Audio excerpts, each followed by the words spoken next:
Part 1. Ethan Cole stood at the edge of the crumbling spaceport, his boots crunching against shards of broken glass and rusted metal. The wind carried a faint smell of oil and decay, remnants of an era long gone. Above him, the sky was a dull gray, clouds heavy with the weight of neglect. Once, this place had been bustling with life ships, taking off and landing, voices echoing in dozens of languages as beings from across the galaxy came together. Now, it was nothing more than a graveyard for humanity's failed dreams. He kicked a loose bolt, lying on the ground, watching it skitter away into the shadows. Ethan sighed, running a hand through his graying hair. He wasn't old, not by human standards, but the years spent trying to salvage scraps of dignity for Earth had aged him faster than he cared to admit.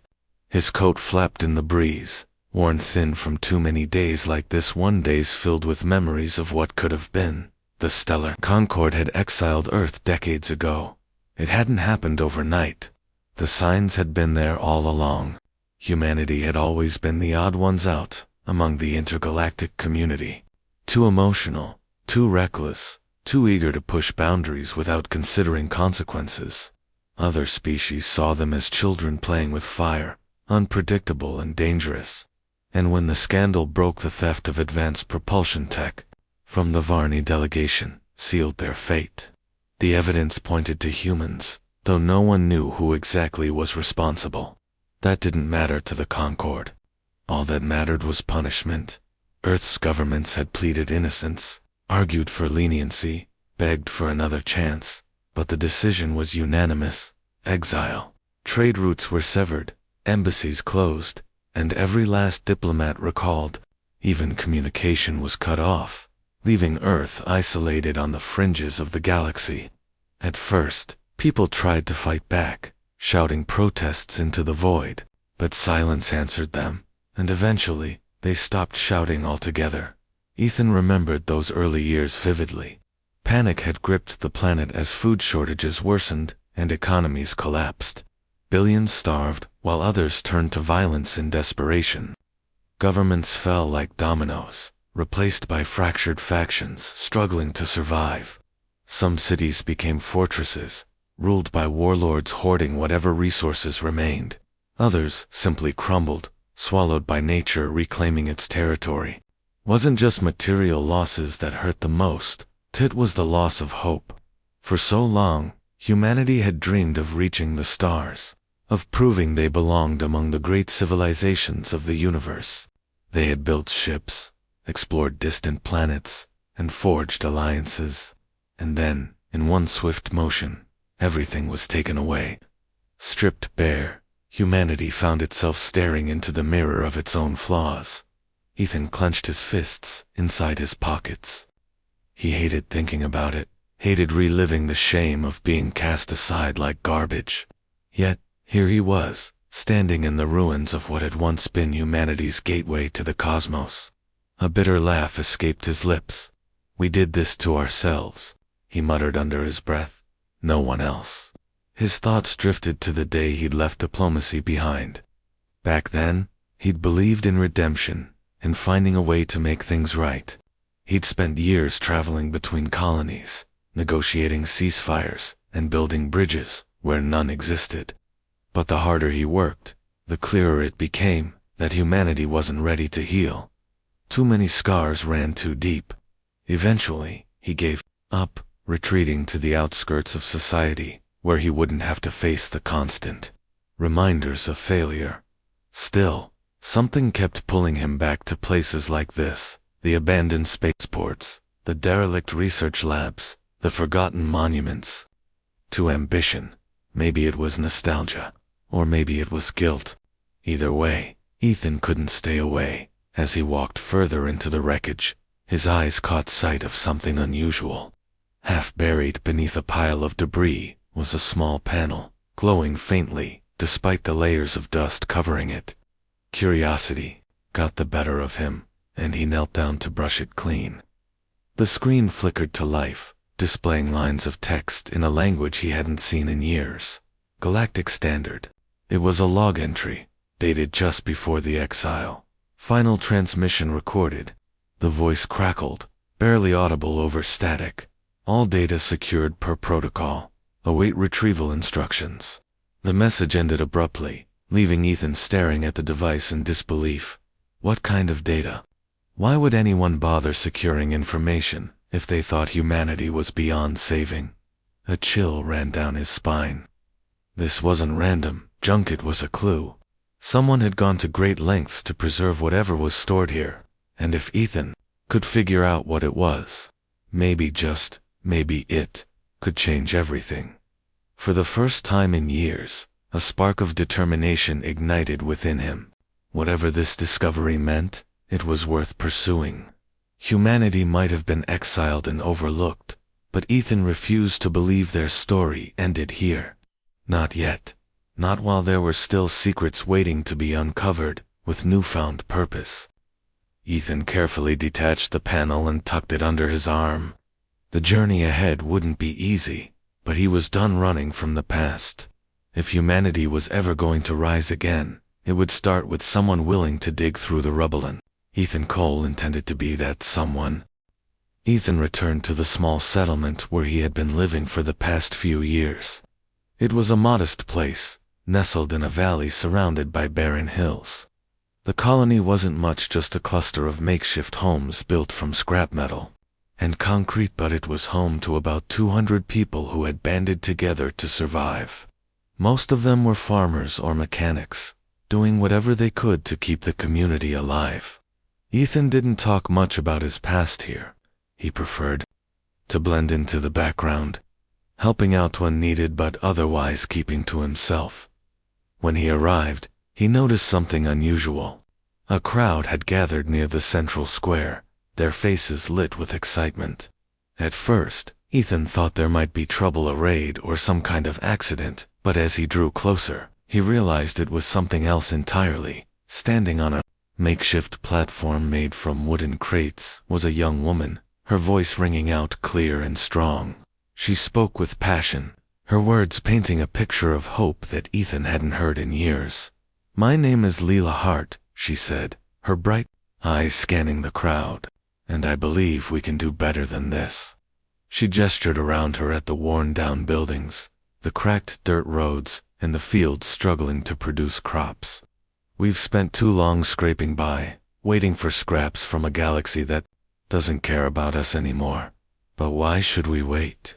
Why should we beg for help when we have everything we need right here?" The crowd murmured in agreement, though not everyone looked convinced. Some shifted uncomfortably, glancing at each other with skepticism. Ethan stood at the edge of the group, listening intently. He'd heard speeches like this before, empty promises meant to stir emotions, but there was something different about Leela. Her confidence wasn't forced, and her ideas weren't vague. She spoke with conviction, as if she truly believed every word. "We don't need handouts," Leela continued. "We need unity. We need to work together, share our skills, and build something new. Something that belongs to us. Something no one can take away."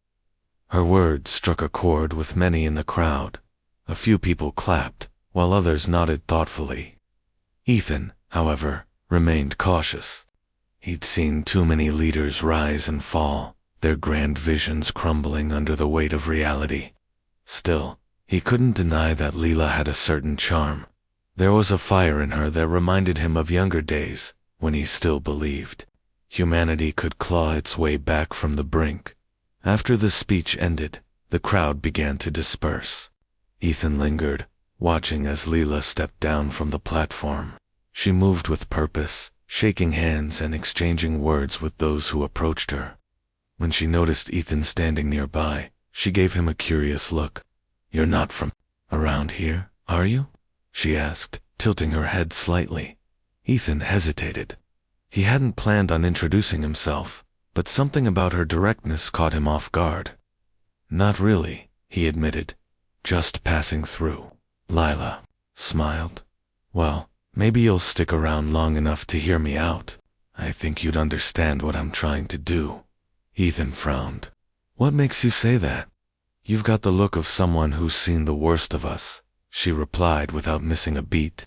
But also the best. Am I wrong? He didn't answer immediately. Instead, he studied her face, searching for any sign of deceit or manipulation. All he found was sincerity. Finally, he sighed. Maybe you're onto something, or maybe you're just another dreamer looking for followers. Lila chuckled softly. Dreamers are the ones who change the world, aren't they? Besides, I'm not asking anyone to follow me blindly. I'm asking them to believe in themselves, in each other. Despite his reservations, Ethan found himself intrigued. Over the next few days, he stayed in the settlement, observing how Leela interacted with the community. She wasn't just talking big. She was putting her ideas into action. She organized work groups to repair broken equipment, taught basic engineering skills to anyone willing to learn, and even started planting experimental crops in an effort to improve yields. People responded to her energy, and slowly but surely, the mood in the settlement began to shift. One evening, as the sun dipped below the horizon, Ethan joined Lila near the edge of the fields. She was crouched over a patch of soil, examining the sprouting plants with a critical eye. "You're serious about all this, aren't you?" he asked, breaking the silence. Lila glanced up at him, brushing dirt from her hands. "Deadly serious. Why do you sound so surprised?" "It's just, people have tried before. They start with big plans, but sooner or later, reality hits, and everything falls apart." "And what makes you think it'll happen again?" she countered. "Because we're human. Because we make mistakes. That's not a reason to give up. It's a reason to try harder." Ethan shook his head. "Optimism won't save us. Not out here." "Maybe not," Leela conceded. "But neither will sitting around, waiting for things to get better on their own. Look, I know it's risky. Everything worth doing is. But I also know that if we don't take a chance, we'll never move forward. Is that what you want? To spend the rest of your life hiding in the shadows, pretending none of this matters?" Her words hit closer to home than Ethan cared to admit. He had spent years running from responsibility, convincing himself that nothing he did would make a difference.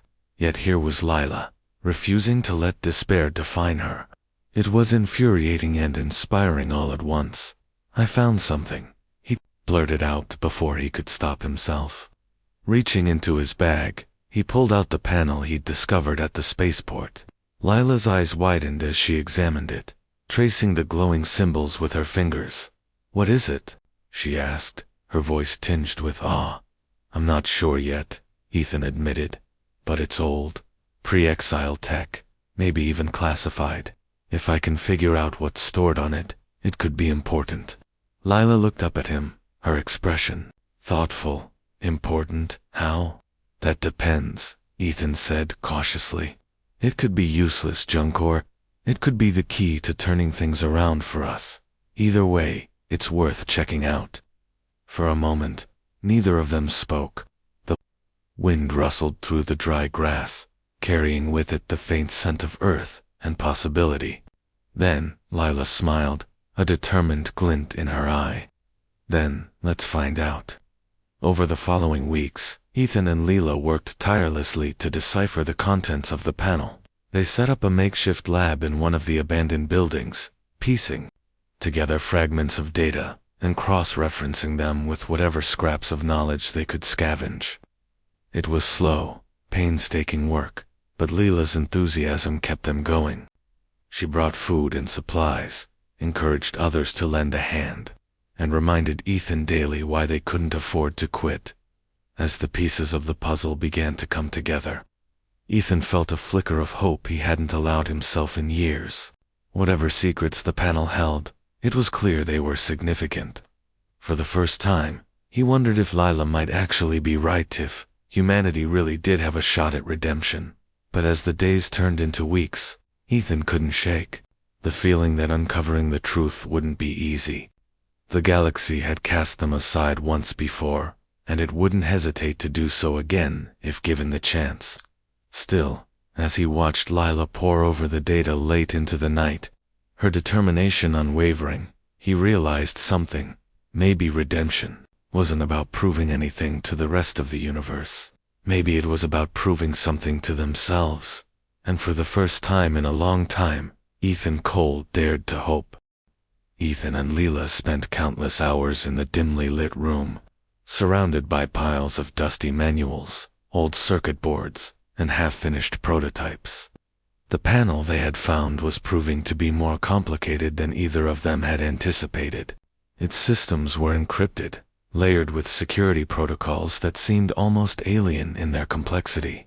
Every time they thought they were close to cracking it, another barrier would appear, forcing them back to square one. Despite the frustration, Lila refused to give up. She worked late into the night, her hands stained with grease, and her face streaked with dirt. When Ethan suggested taking a break, she simply shook her head. "We can't afford to stop," she said firmly. "Every second we waste is another chance for someone else to stumble across this before we do." Ethan admired her determination, even if it sometimes bordered on obsession. He knew she was right. They weren't the only ones scavenging for scraps of the past. Rumors had spread through the settlement about others searching for valuable tech, including a man named Ryan Blake, a former industrialist from one of the larger colonies. Ryan had built a reputation as someone who took what he wanted, no matter the cost. If he got wind of what they were working on, there was no telling what he might do. One evening, as the sun dipped below the horizon, casting long shadows across the room, Ethan finally made a breakthrough. After days of trial and error, he managed to bypass one of the panel's final locks. The screen flickered to life, displaying rows of data scrolling too quickly to read. Lila leaned over his shoulder, her breath catching in excitement. "What does it say?" she asked, her voice barely above a whisper.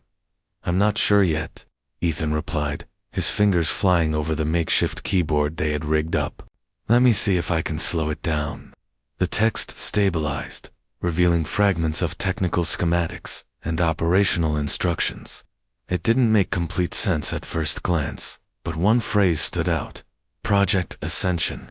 Ethan froze, his heart pounding. He recognized the name. It was part of a classified initiative from before the exile, rumored to involve advanced terraforming technology. If these files were legitimate, they could hold the key to transforming barren planets into habitable worlds. This could change everything, Ethan murmured, his eyes scanning the data. "If we can figure out how to use this, we won't just survive, we'll thrive." Lila's face lit up with a mix of awe and determination. "Then we need to move fast. We can't let anyone else get their hands on it." But moving fast wasn't easy. Reviving Project Ascension required resources. They didn't have materials, expertise, and manpower. They couldn't do it alone. Reluctantly, Leela agreed to bring a few trusted members of the community into the fold. Among them was Sam Carter, a skilled mechanic with a knack for improvisation, and Mia Torres, a former engineer who had once worked on orbital stations before the exile. Both were skeptical at first, but when Leela showed them the schematics, their skepticism turned to cautious optimism. With the team assembled, they set to work building a prototype based on the recovered data. The process was grueling. Components had to be scavenged from junkyards and abandoned facilities, often requiring dangerous trips into hostile territories. Equipment malfunctioned constantly, forcing them to repair or redesign parts on the fly. And then there were the arguments over priorities, methods, and whether they were biting off more than they could chew. Ryan Blake became a growing concern during this time. Word reached them that he had started asking questions about unusual activity in the area. At first, it seemed like idle curiosity, but soon his inquiries grew more pointed. One day, while Sam and Mia were out gathering supplies, they spotted one of Ryan's men snooping around the outskirts of the settlement. When confronted, the man claimed he was just passing through, but his nervous demeanor told a different story. "We need to be careful," Sam warned later that night. "If Ryan finds out what we're doing, he won't hesitate to take it for himself." He already thinks he owns half the planet, Mia added bitterly. He won't care about sharing credit. Lila listened to their concerns with a thoughtful expression. Then we'll have to stay one step ahead of him, she said finally. Keep our work hidden until we're ready to test the prototype. As the weeks passed, tensions within the group began to rise. Long hours and mounting pressure took their toll, leading to clashes over decisions and priorities. Ethan found himself caught in the middle, trying to mediate disputes while keeping his own doubts at bay. Part of him wondered if they were chasing a pipe dream, if Project Ascension was nothing more than a relic of a bygone era, impossible to recreate with their limited means. But Leela never wavered. Even when setbacks threatened to derail their progress, she remained steadfast, pushing everyone to keep going. Her unwavering belief inspired the others, reminding them why they had started this journey in the first place. Slowly but surely, the pieces began to come together. Finally, after months of relentless effort, the prototype was ready. It wasn't perfect, far from it, but it was functional. The team gathered around as Ethan powered it up for the first time. The machine hummed to life, its core glowing with a soft blue light. For a moment, nothing happened.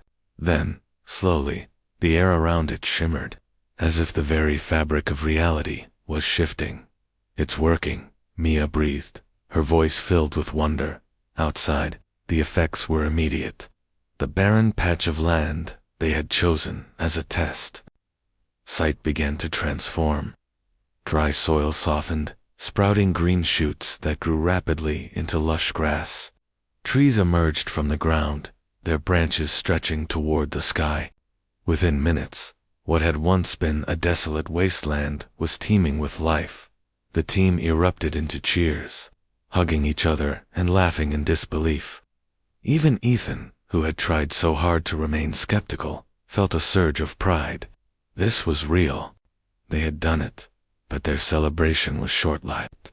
As they stood marveling at their creation, a distant rumble echoed through the valley. Turning toward the sound, they saw a convoy of vehicles approaching, a fleet bearing Ryan Blake's insignia.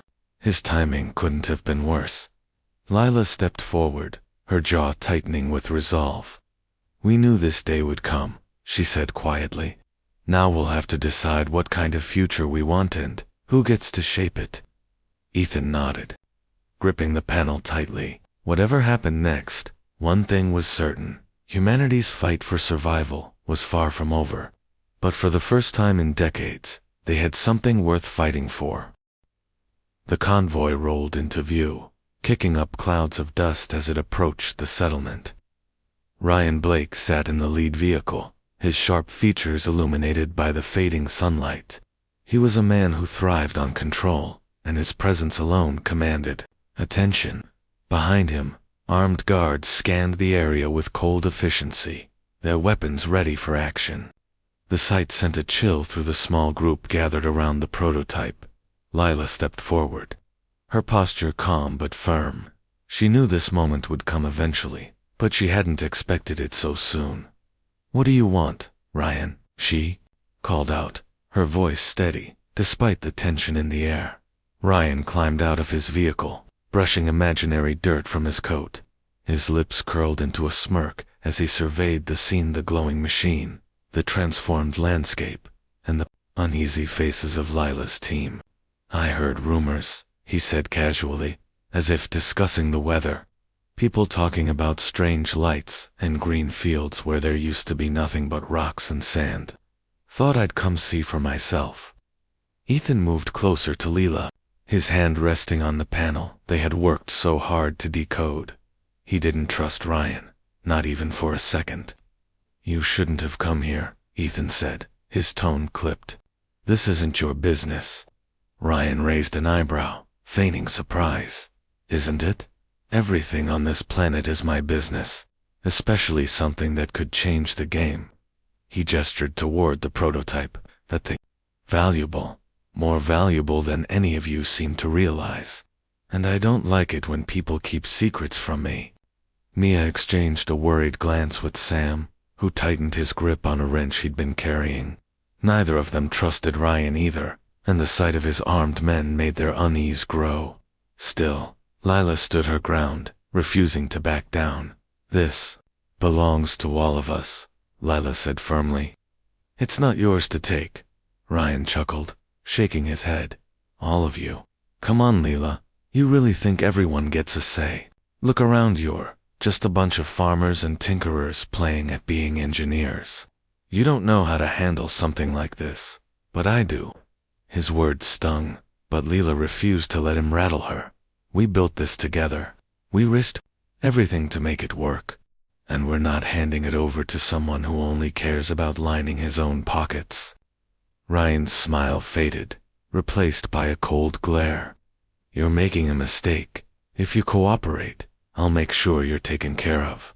But if you fight me—" He let the threat hang in the air, glancing meaningfully at his guards. For a moment, no one spoke. The weight of the situation pressed down on them all. They were outnumbered and outgunned. Fighting back seemed impossible, yet surrendering felt equally unthinkable. The prototype represented their best chance at survival, away to reclaim hope after decades of despair. Giving it up wasn't an option. Finally, Ethan broke the silence. "We're not giving you anything," he said, stepping between Ryan and the machine. "If you want it, you'll have to take it." Ryan's expression darkened. "So be it."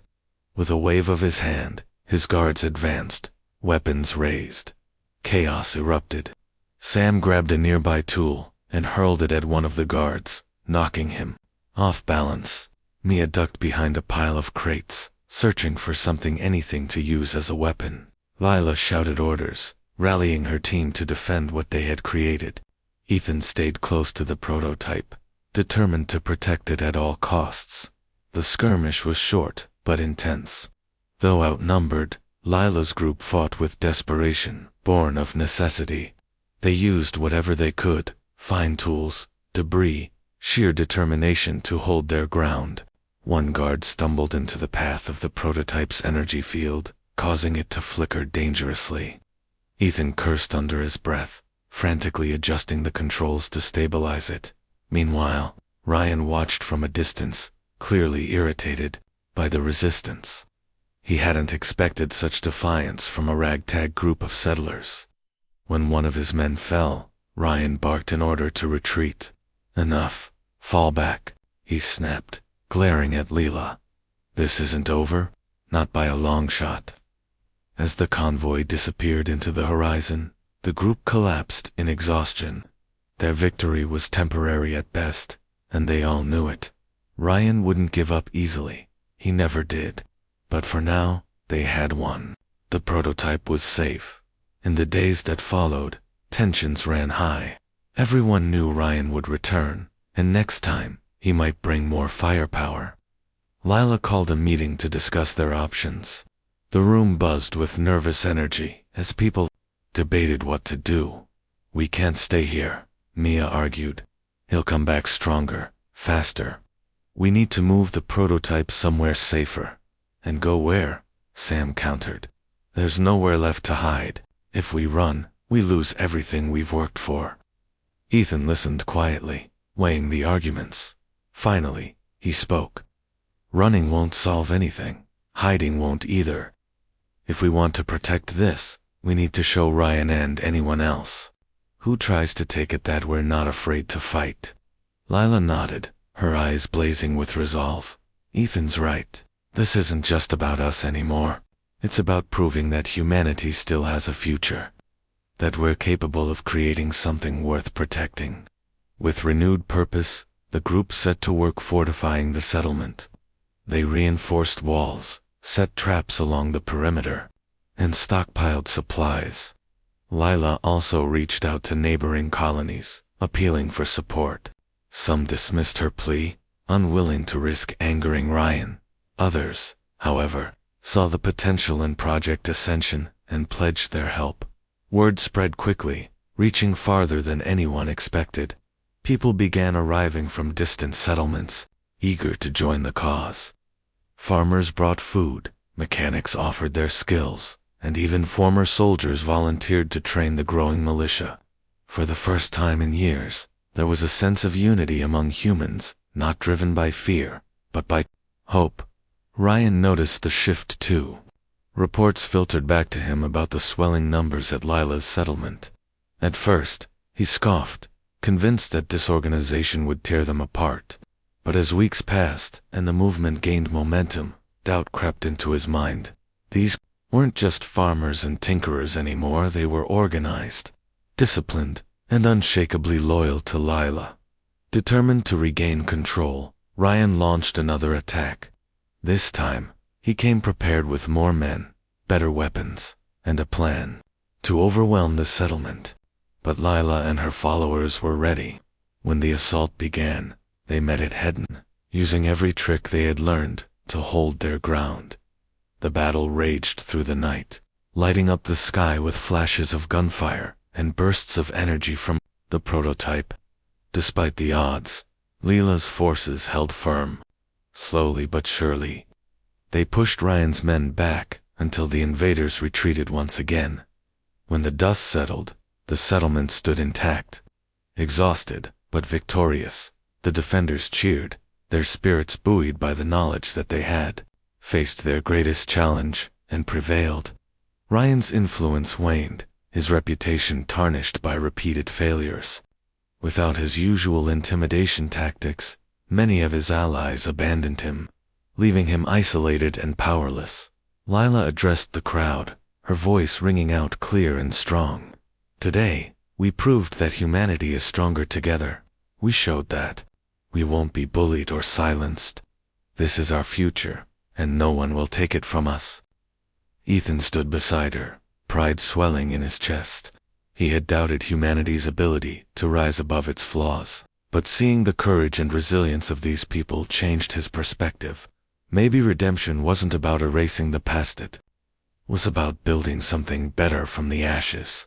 And for the first time in decades, Ethan allowed himself to believe that humanity truly had a chance.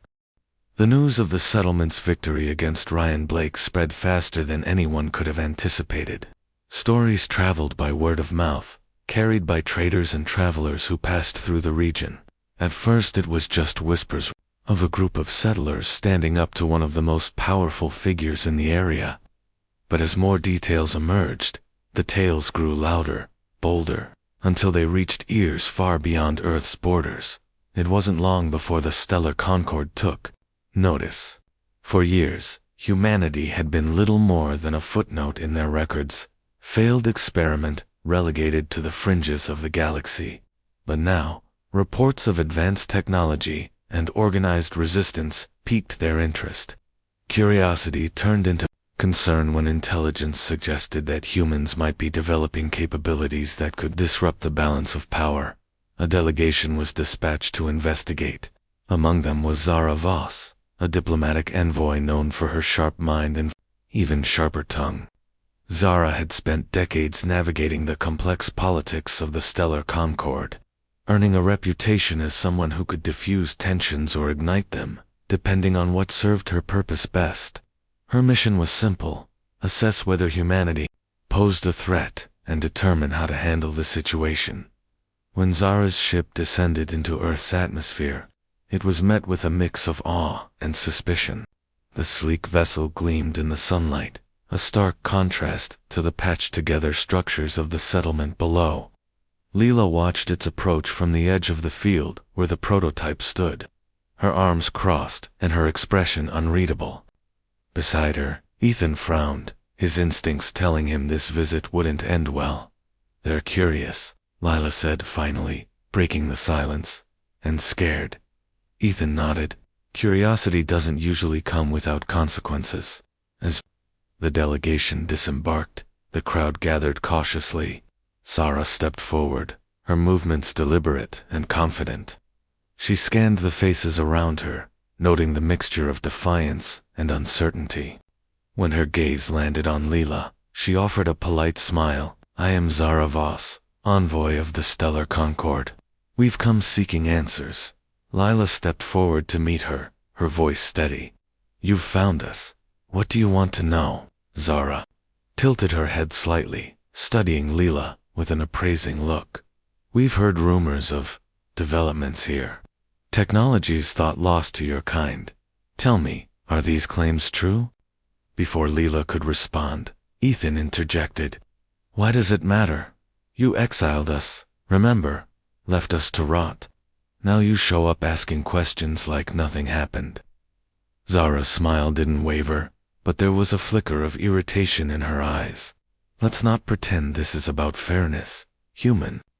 The Concord made its decision based on actions taken by your leaders, not mine. My job is to ensure stability.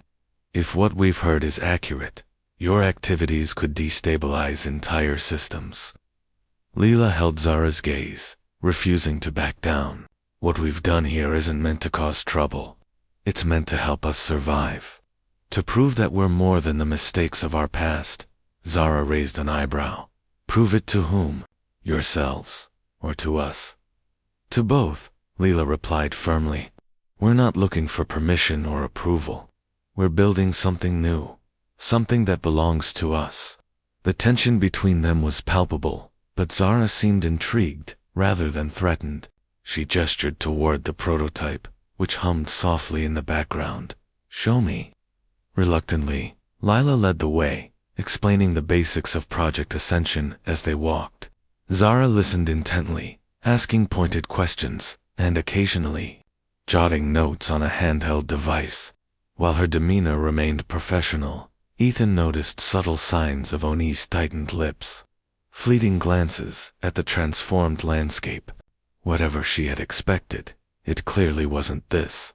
When they reached the prototype, Zara paused, her sharp eyes taking in every detail. "Impressive," she admitted after a moment, "if crude.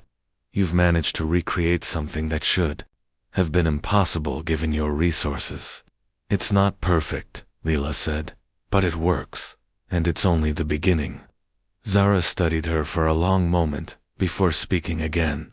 "Do you understand the implications of what you've created? Terraforming technology on this scale has the potential to reshape entire planets and economies. There will be those who see it as a threat, others who will try to take it for themselves." "We're aware of the risks," Ethan cut in, "but we're not afraid of challenges. Not anymore." Zara's lips curved into a faint smirk. "Bravery is admirable. Naivety, less so. The galaxy isn't kind to those who challenge its order." Leela stepped closer, her voice low but firm. "Then maybe it's time for a new order." For a moment, neither of them spoke. The air crackled with unspoken words, the weight of history pressing down on them. Finally, Zara sighed and shook her head. "You're either incredibly foolish or incredibly brave. Perhaps both." Her tone softened slightly as she continued. "I won't lie to you, the Concord won't welcome you back with open arms. Your existence is inconvenient, a reminder of failures no one wants to acknowledge. But," she hesitated, choosing her words carefully, "there are factions within the Concord who believe exile was a mistake, who think humanity deserves another chance if only to prevent further chaos." Ethan narrowed his eyes. "And which side are you on?" Zara smiled thinly. "Let's just say I'm open to possibilities. For now, consider this visit a warning and an opportunity. Use it wisely." With that, she turned and signaled for her team to return to their ship. As the vessel ascended into the sky, leaving behind a trail of vapor, Lila and Ethan exchanged a glance. Neither of them trusted Zara completely, but her words lingered in their minds. Later that evening, as the sun dipped below the horizon, the two of them sat outside the lab, watching the stars appear one by one. "Do you think she'll keep her word?" Ethan asked quietly. "I don't know," Lila admitted, "but I do know one thing: we can't rely on anyone else to decide our future. Whether the Concord sees us as a threat or an ally, we need to be ready." Ethan nodded, staring at the glowing prototype in the distance.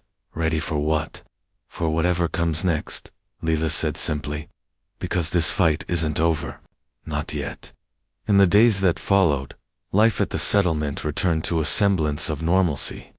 Work on improving the prototype resumed, with renewed urgency, fueled by Zara's visit.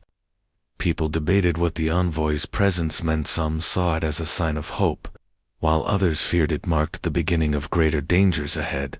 Meanwhile, whispers of discontent began to surface among the settlers. Not everyone agreed with Leela's vision. A small faction, led by a man named Victor Hayes, argued that humanity should focus on survival rather than expansion. "We barely have enough to feed ourselves," Victor said during one heated meeting. "Why waste resources chasing dreams of grandeur?" Lila listened patiently, her expression calm. "Because dreams are what keep us alive," she countered. "Survival isn't enough. We need purpose, hope, something to strive for." Her words resonated with many, but not all. Tension simmered beneath the surface, threatening to boil over. Ethan did his best to mediate, reminding everyone of the sacrifices they'd made to get this far. Still, the cracks were undeniable. One night, as Ethan reviewed data from the prototype, he heard footsteps behind him. Turning, he saw Zara standing in the doorway, her silhouette framed by the dim light. He tensed immediately. "How did you get in here?" "I never left," she said simply, stepping inside. "I needed to see more to understand." Ethan frowned. "You lied to us." "No," Zara corrected. "I omitted certain truths. There's a difference." She moved closer, her gaze locking onto the prototype.